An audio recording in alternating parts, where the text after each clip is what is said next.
1940, the bleak surroundings of WWII 17A, a prison camp in northeast Austria holding 5,000 French officers. This rarely seen footage is a 30-minute documentary shot in secret by the prisoners themselves. Risking death, they recorded it on a secret camera that was smuggled into the camp in sausages. The team concealed it in a hollowed-out dictionary, the 8mm reels hidden in the heels of their shoes. It's an extraordinary story in itself, but it's what they filmed that makes it all the more remarkable. Lieutenant Jean-Quen Grandidier was a former inmate and part of the escape committee. We dug a number of tunnels from the huts in which we were barracked, he said. The guards always found them. They were smart. They were looking for the earth we dug out. But eventually, they did find a way. Pierre van der Rijs, whose father was also a prisoner, showed us the plans. The Germans allowed the inmates to build an open-air theatre between the barracks and the wire. Now, they had half the distance to go, and with the crudest of tools, the malnourished men set to work.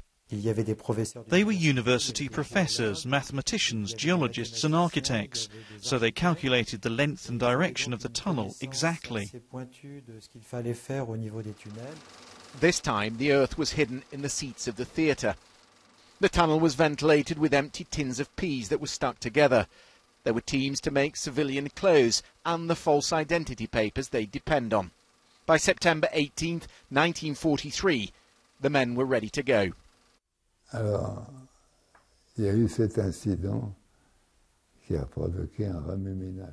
There was so little space in the tunnel, we were forced to lie in the fetal position, said Jean. There was very little air. Some fainted. And all the time we imagined the worst, the German firing squad that would surely be waiting at the end of the tunnel.